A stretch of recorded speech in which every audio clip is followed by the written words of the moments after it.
So the first game we're going to talk about on our list here on this episode is Millennium Blades. It's designed by D. Brad Talton Jr. It was drawn by Fábio Fontes, and it's by Level 99 Games. Cool. Matt's going to walk us through a quick summary of how this game plays if you're not familiar, and then we'll tell you what we thought. Yeah, okay, so basic overview. We'll start with the player board. Your player board has two sides to it. It has a place where you're going to be building a deck, and you can place that. There's also something called collection that you will build and also put in another spot. I think that was pretty much it for that side. But going on to the cards, your cards basically have on the back side of the card, it will list what set it's from. There's lots of different sets in this, as there is with CCG games.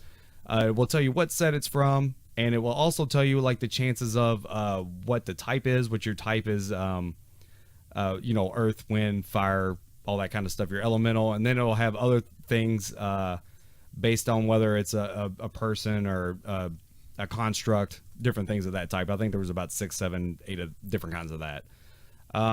So on your player board, on the other side, we'll have later on, whenever you go into a tournament phase, it has things to go with that, but we'll come back to that later. So your basic setup, though, is you have these two big mats that go out in the middle of everybody. One of them is called an aftermarket, and this is where you can, during this big scramble of a phase that I'll talk about in a little bit later, you can sell cards here, and the cards all have coin values on them, and you take the money that it says there. You will put down a color token of yours because you can only sell so many at a time. Other players can buy them, but that's basically where that happens. Then there's also a store where there's this big, massive, I think close to 300 card deck. It's huge, and that's not even everything. Yeah, it's a tower. Whenever you construct this deck, it'll tell you like how many of master sets, premium sets, and all this other stuff. It has a makeup to it. You just pick and choose, kind of like, I guess, Legendary, where you can pick and choose what heroes and stuff you want to throw into it. But you have this deck, and then I think there's a grid, 12 cards maybe. Yeah. That are laid down, but their backs are, facing you to where you don't really know what the card is, but you know what set it is. And as I said, it'll tell you like the types and element on the back of it. It will have a money value that you can buy it for. And that's up to you to decide if I need more fire elements, so you're trying to build a deck based around fire element, you can buy more fire cards, or at least take a chance at it, because it is like cracking packs. You will not get the card that you necessarily want. So basically there's phases that you go through where you're trying to build your deck and your collection. There's parameters on a deck, which is basically just, I think, 8 cards. Whenever you go into your tournament phase, you're just going to lay them down in a certain way, but I'll talk more about the tournament later. But then you're also trying to build a collection, which that's basically you're trying to match your symbols. You just need every card to share one of these symbols, and you'll get points based on the amount of cards in the collection at that time. The more cards, the more victory points you'll get. Now, the game is based on victory points. But whenever you go into this tournament phase, playing your deck, you are playing for player ranking points. So as we flip our player board over, now we're into, back up 1 second. Going through the deck building phase and everything, it's 7 minutes of just do whatever you want. First off, you get some basic starter cards. Then you get, I think, like 6 more cards, and then this gives you a good base. That's called your binder. You're going to build your deck and your collection from this. You'll do this for 7 minutes, then time will stop. You get 6 more cards dealt to you. You do another little 7-minute block. You can trade with people. You can sell your cards. You can buy more cards or buy more packs and see what the cards are. You can do all of this. It's not turn-based at all. It's all just free-flowing, however you want to do it. Do this for another 7 minutes. Time stops. You get 6 more cards. We're going to do another 6-minute round, but I think you cannot sell any more cards at this time. You can only buy. So after this round is over, we'll flip our cards over, or flip our player boards over, and we go into our tournament phase. Tournament phase is basically, that is turn-based. You'll go around each player playing a card. All the cards have mechanics on it, which I'm not going to get into, but the most important thing is just most of the time your cards have some kind of synergy with each other. And a card is not I guess it's not there if it gets flipped down, which that can happen through your own means. Your cards can flip other cards over, or there is this thing called clashing. It's like a little, I guess, a mini game within this. If you clash with another player, you're basically just taking their point value on the card. You both top deck cards and then add the values together, and whoever had the highest value. I don't think it really does anything detrimental to you. It just awards the winner with something. There could have been cards that done something to the player that loses, but I really don't remember that. After you do this tournament, you go through all your cards, you lay them all down. Then you go through the ranking points, and it pretty much places the players 1 through 5 if you're playing with 5 people, or 4 with 4 players. And then you get victory points based on that. That was essentially a round. You do that 3 times. I think the only thing I really forgot was there is something called a metagame that's placed out while you're building your decks and everything. But essentially, it's a small little taste of basically what a CCG game is. And Eric, why don't you start? All right. Yeah, I like that quite a bit. Just due to the sheer amount of stuff that you gotta kind of learn, and the different amount of cards, I don't think maybe it's friendly for newer players. But it's not even friendly if you play the game 5 times. No. After the first play, I pretty much got it down. You know all the mechanics, and I might not know every card that's gonna be in the deck or anything, but you could get it down after the first play. Right, but at the same time, like having so many cards in your hand, you're like, this one goes with this one, goes with this one, goes with this one. It can be overwhelming. It's crazy. There's a lot of stuff to read. There's a lot of cards to read. You have enough time to read it all, kind of hurry up and set up a deck. But I would say it needs that. This is coming from the winner. Right. But I would say, it does need, times in there, because if you didn't have times, this game would drag on. That's why I said it would be AP prone and everything. Well, when I first read this game, I was glad the time was there, because I knew you would probably spend 20 minutes reading every card. I gotta maximize this. Yes, right. Min-max everything. And but they could.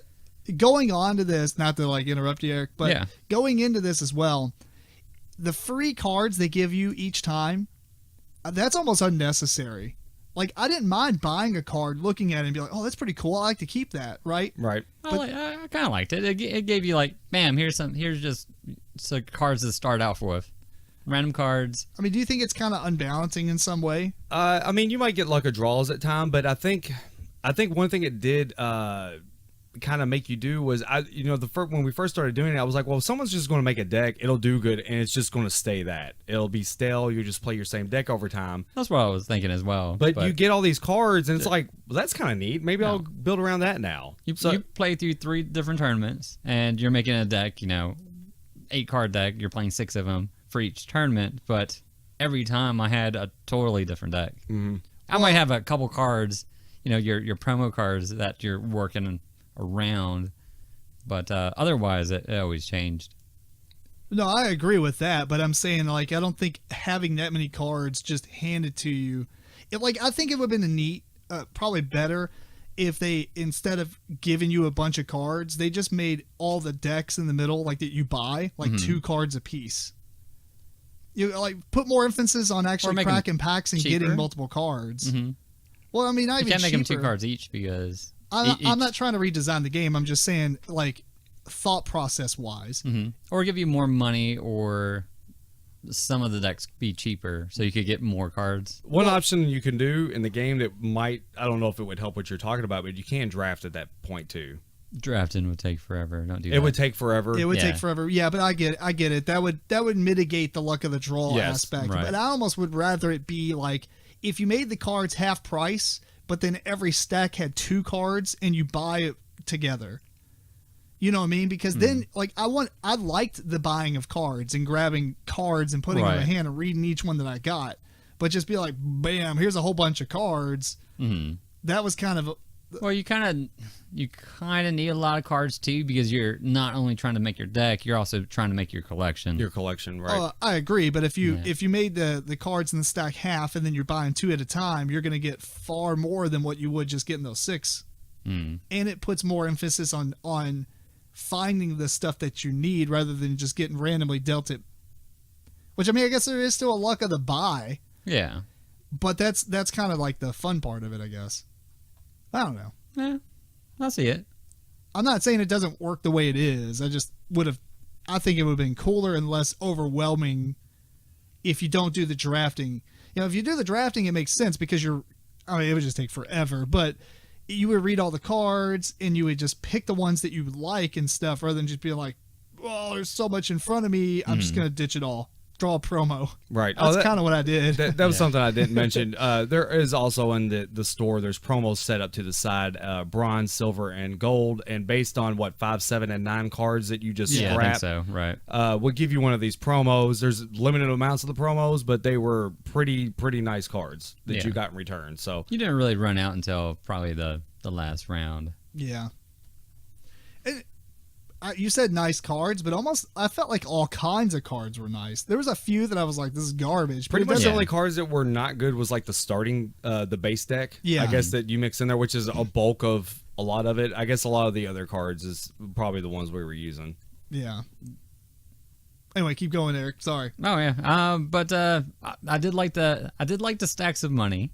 However, I didn't like how they decided to stack them, I guess. Like you stack a lot of ones and it's $1. Yes. So I think they maybe should have, stacked a lot of ones, made it 10, stack a lot of whatever 2s or 5s and make them 25 or something. It would have made math a little bit harder, but thematically, with the stacks of money would have made more sense. Right.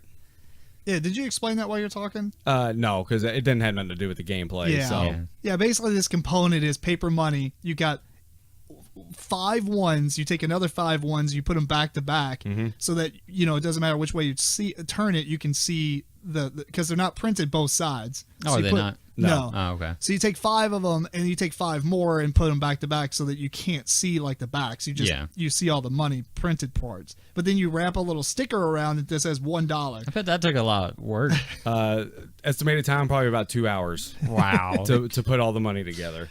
Yeah, so I feel like that's an unnecessary component. I guess they just wanted the paper money, but to have it functional without without it being paper money. Yeah, because it is thick and it's easy to move around and grab and stuff. But It's nice stacks and they stayed together well and it worked. I don't know if I want to spend 2 hours putting it together. They would have been better off using cards as money or using punch tokens. Like a punch token of $1, $5, $10. Like chits, like cardboard chits. It probably work out just fine, I guess. Yeah, but actually, it was a nice touch. There's a lot of stuff on the table, so if they made it a smaller thing, it would have been better. Yeah, I don't know. They might have just wanted to stick with theme because everything else is very thematic, I guess. So they wanted to make you feel like you were actually taking money out of your wallet and spending it, I guess, in a sense. Maybe production, it was cheaper even no matter what the option. But yeah, I mean, it could just be that they like the wads of money that you're hand. Because maybe that's the thing. Like you give away like $5, but you give away literally 50 bills. Yeah. And you're like, it's just like so much stuff. And it's easy to give it away. It's not like it's cumbersome or hard to. It's just a weird choice, I guess. Yeah. So we also all started with I guess a certain person. It gave us a certain power throughout the game, which is also every round you get a certain amount of money. So with that money we're buying decks, or not decks, but card packs that are a card. So yeah, I mean, it was fun. I enjoyed it. I would probably recommend it. It is a lot. Did you have an expansion or anything in the base box? No, that was just the base game what I brought and what you all saw. And you set it up according to the way they said you should play the first couple of games. They had a starting setup, which the only thing I had a complaint with that was some of the name a card and have them take it out of your hand. It's like, how would you know what that card is on the first playthrough? Well, I got that a little later, and it's because, like, if I had a real powerful card, and I'm using that every round. Like I guess that's true. Like one of my promos. You're like, oh, what's that promo's name? Okay. So next round, you'd be like, all right, I'm playing this card. Okay. If you have it in your hand, you have to discard it. So your combo. You can I should have stop taken and busted your combo. Right, yeah. Okay. That's true. I guess that stuff it's in Magic and everything else. Yeah. I mean, you kind of, because you might play best 2 out of 3 or whatever, and you're like, okay. Oh, that was a strategy sometimes with some of these decks that run crazy. And, it's got that one card in it, so it's like, I'm pretty sure you're playing that deck. Oh, you got that hero. Here, I named that card. yes, got it. You Yeah. know, sometimes they're like different deck. Mhm. It's like, okay. It's not one of my favorite mechanics to put in a game, but I guess it works in this game to stop some, certain combos, perhaps. Yeah. Right. Yeah, I mean, I liked all the parodies on the card, like all the artwork and Oh, stuff yeah. like that. They had what was the Final Fantasy one called? Final Fantasy There's all- XVX-111 or It's something. like Fantasy Final. I don't know. Yeah. And like Stormy, what was Cloud's name? Stormy Angst or something like that. Yeah. There's all kinds of stuff in the game. Yeah, So- It's hilarious. They had a Firefly one, Yeah, Firefly. All the sets yeah. are very parody driven. Lightning Bug. Lightning Bug. Yeah. So it's they put a lot of time and a lot of effort and, a lot of artwork and Yeah. thought went into the game. So that was nice. yeah. Oh yeah, that's kind of the stuff I would like to have the game and look at it before I play it, because as I was playing it, I was paying attention to some of the parodies and laughing about it. Because I had some of the musicians that are crazy, like Beethoven or Yeah. whatever, but like it was just funny, and Wow. that may have stolen some of my time on the Oh, yeah. on the I drafting. kind of part. I kind of glazed through all that because I'm just looking at symbols and what they're doing. Yeah. That's So fair. I didn't get to look at a lot of it because I was playing the game. I played the game too. I don't know. It was really cool. I like the fact that you got a lot of choices with your cards. I mean, you can put them as far as a set, a collection, and get a lot of points that way. Right. But then they're gone. Right. Yeah. You can ditch them for a promo, but then they're gone. Mm-hmm. You can put them in your deck and take them into the tournament, but you got to make sure you got like everything kind of working off each other, like combo wise and Right. stuff. I like the fact that they added deck boxes, which was awesome. Right. It's like And accessories. accessories, yeah, like miniature flipping table or whatever. Yeah. I mean, it's just like the humor is there. It's really funny. Without the humor, the game is still really good. It's deep. It's a lot of cool stuff. Right. It's a lot of cool stuff. I really botched the last round, which kind of put me in a little bit of a bleh No. at the last round. But I mean, It was late. it was really late. And Yeah. it did take us, even though it's timed even though the rounds are timed, it still took us quite a bit of time to get through the game. Yeah, I think the box says 2 hours, but you're probably going to push around that 3, especially on the first playthrough. Yeah. Oh, maybe even longer. You think it was around 4, maybe? Yeah. Okay, it could have been. Because there's a lot of stopping stuff in between and like handing out. Yeah, I guess usually we here's your cards. We stop for a second to read all our cards, but in a typical game, you'd be like, bam, here's your cards, time starting. Yeah. So in further plays, I bet it starts creeping back down, but in your first play, you might give yourself a little extra time to be able to, get a little head start and read some of your cards and know some stuff before, starting that timer. Yeah. But no, overall, I really enjoyed it. I'm actually looking forward to playing it again. And I think that we almost would probably play it with the same like layout, I think. Setup. Yeah. Maybe, I mean, we could swap out maybe one set to kind of spice it up a little bit. Because we did see how many, I did think we you go finish to- all the cards or no? Yeah. No, it came with another maybe. Well, I mean, in the game that we were playing, did we go through the market deck? I thought we did. Yeah, we shuffled it. Yeah. Okay, yeah. We shuffled and went through it. So that's probably good enough to at least put another set in or swap a set out or whatever. How many sets were there? Or how many sets do you put in I one think deck it's 13. into one game? Yeah. Wow. Yeah, so maybe we could take a few of those out and put new ones in just to spice it up. But I would probably say keep a lot of it similar. Gotcha. I mean, that's just my opinion. Yeah. But just because we'd be more familiar with it, although that makes Eric probably. And I could see like half and half maybe. Throw Yeah. about half new cards, but maybe keep half the same. Yeah. Because they're all going to work together differently from that point. Exactly. Some of the sets might work together the same way. But yeah, man, I was glad to finally get this game out. It felt like you were playing a CCG from everything from the cracking the packs. You're trading with players. It wasn't quite. Whenever you're explaining this, I thought it was going to be a lot more chaotic during a lot of those like free flow rounds, but it was kind of just.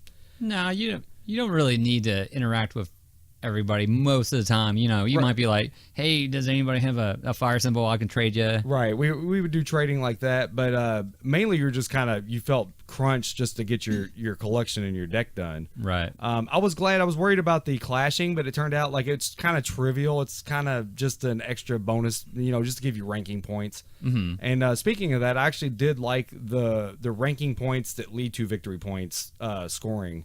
That was awesome because like you can get destroyed in a round of a tournament, but it's because like you might have like 500 points or like 105 points, Right. and somebody else has like 190 points, but that's not like a direct compare or translation into victory You points. could still be second place. That would still Right. be second points, and it's like first place gets what 12, a second place gets 9. Right. It did something like that, and it increased throughout the rounds, but you know, Right. basically yes. Yeah, so I thought that was really cool because then you can be like, I didn't do so well that round, but it doesn't mean I'm like super Out of the running. right because somebody capitalized on one round of tournament and just got so many points in comparison to the other players. It just means they got first place and they got the same amount of points they would have got if they just barely beat them. Right. So I thought that was really cool. I did really like that. Mhm.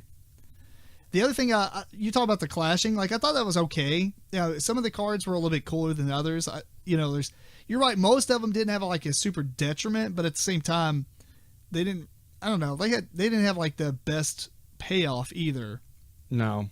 So yeah, we have to go back on the rules too, because I think clashing might, like, if you want to clash, your opponent has to flip theirs. No, but That I had might cards be. that say that they do flip them. So I Okay. mean, it couldn't be just a standard thing. I don't think. Either All way, right. but I mean, if this is a standard setup of cards, Mhm. maybe the clashing is present in those setups. Whereas in some of the other expansions you add in, they might be like Heavy crazy. clashing. Right. Clashing Right. might be a little bit heavier. Yeah, because it is kind of random because the cards are between value 3 and 7 for the most part. Yeah, and actually, I think almost every set has a description with them that'll kind of tell you what they are more driven around. Yeah, So, but yeah, hopefully the other sets. I guarantee some of the other sets make the clashing crazier, which would be nice. I think.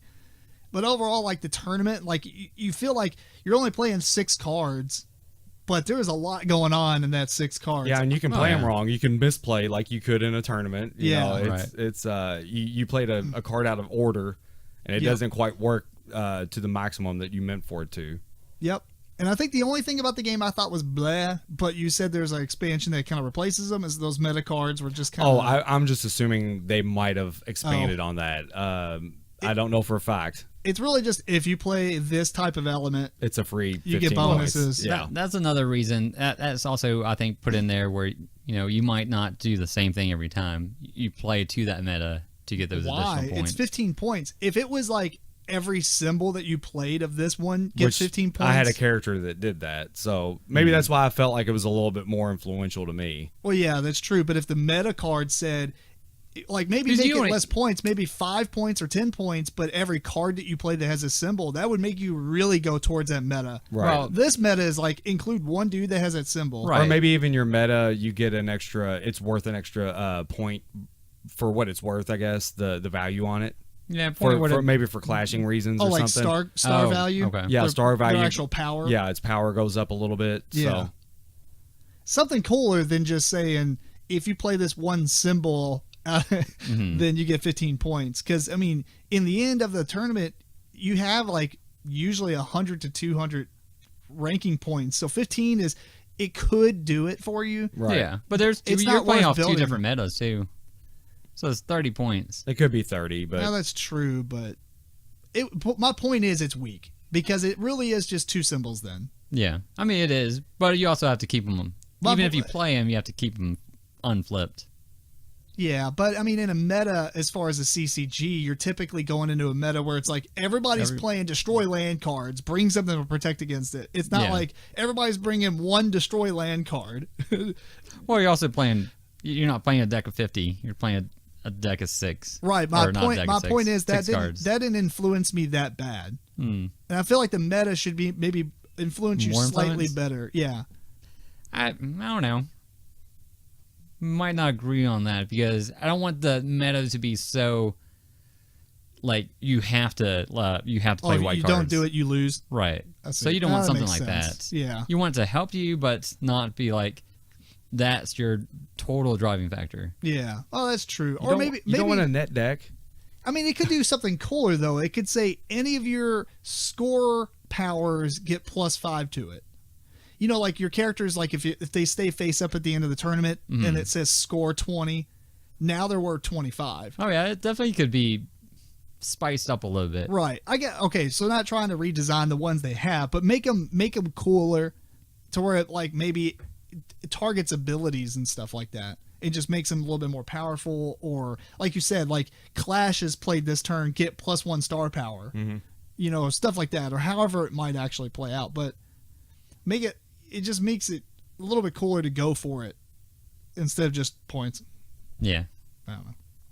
But I mean, that wasn't like I wasn't disappointed. If you took the metas out, it would have been the same game to me. That's probably true. Yeah. It didn't change that much with it. Right. So they were funny that they were in there because they're meta Right. gaming. But yeah, overall, I think that's all I've got about. That's to all I got. say. I'm looking forward to the expansions for sure. Yeah. Yeah. Yeah. Cool. Any final thoughts? No, I like it. Good time. Cool. Anyway, that's Millennium Blades.